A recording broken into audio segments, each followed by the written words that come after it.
Now, the Wabash Valley's most watched newscast continues with Storm Team 10's Joseph Dames. Well, welcome back. Nearly 2 feet of rain has left the Florida Panhandle underwater, and there are more flooding problems up the Gulf Coast in Alabama. Adriana Diaz has the latest from Duncansville, Alabama. Floodwaters are on the rise from coastal Alabama to Florida's Panhandle. The water's so high in some places, residents are taking shelter in their attics. Emergency crews are using boats and high water vehicles to rescue people stranded in flooded homes and cars. Pensacola, Florida got more than 22 inches of rain in 24 hours. At 1.5 inches fell in 45 minutes, and 4 more inches are expected today. We're going to continue to see more flooding, some flash flooding. Every family member needs to be careful.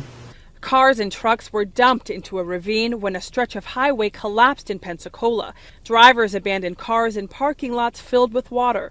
Here in Alabama, workers are busy trying to restore electricity to as many as 8,000 homes still without power. The slow-moving storm is bringing severe weather to most of the East Coast today. We're looking at flood watches and warnings from Alabama and Florida all the way up to Massachusetts and upstate New York. We'll look for the potential of heavy rains as the storm system continues to move to the east. The storm system unleashed more than 100 tornadoes this week, along with damaging winds and golf ball-sized hail. Adriana Diaz, CBS News, Duncanville, Alabama. A lot of scary video there, a lot of precipitation over the last day and some dangerous storms. But for us right here at home for our afternoon, it was a pretty calm and fairly pleasant start to our Wednesday morning. As we look at our temperatures, all we can muster right now is right around 56 degrees. You can see the clouds behind me and a wind out of the southwest right around 12 miles per hour. So there is a little bit of a breeze out there if you are heading out for your afternoon. Let's look at the big shot. All that moisture that was affecting us a couple days ago now pushing off to the east. We do have a nice dry area which is holding that rain from really falling to the ground for us right now. That's all due to this low pressure just off to the northwest that's just kind of hanging around and is driving that rain throughout the whole region. We'll continue to see that as we head through the day, but what it also is doing is bringing in some cooler air, and we're already going to notice it for our Wednesday afternoon as this starts to shift in.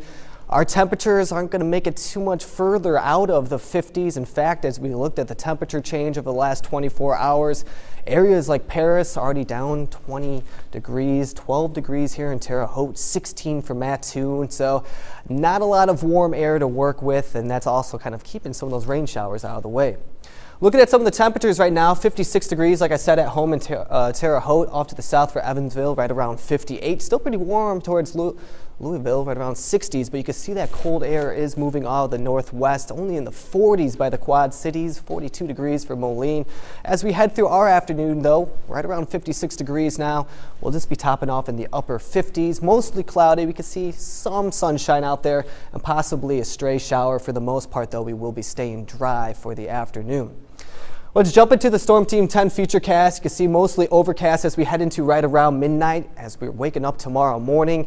Temperatures dropping down into the lower 40s and mostly cloudy. A southwest wind right around 10 to 15 miles per hour. Still, there is some moisture to work with, just not a lot. So we're going to leave those rain showers out of the way overnight tonight, but then picking back up as we head into tomorrow afternoon.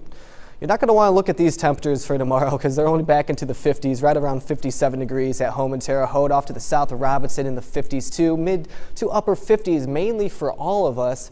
Mattoon only topping off right around 54 degrees. Let's jump back into the futurecast. This is tomorrow at 1 o'clock. You can see some more precipitation off to the north, maybe even a scattered shower here throughout Terre Haute. As that upper level low starts to push off, it's still going to continue to leave a chance for some isolated rain showers. Eventually, though, look at this, clearing out by Friday morning and mainly out of the way by our Friday afternoon, which is going to lead to a pretty nice weekend with temperatures finally warming back up. Today, 59 degrees, clouds passing by, and like I said, maybe a sprinkle here or there, but for the most part staying dry. Tonight, temperatures dropping down to the lower 40s, 41 degrees, and just a cool breeze out there. And as we continue further on, temperatures are still in the mid-50s. Here's your 7-day forecast, keeping the rain chances in there really for the next couple days, but nothing very significant. 59 degrees come Friday, and look at the weekend in the 60s and into the lower 70s.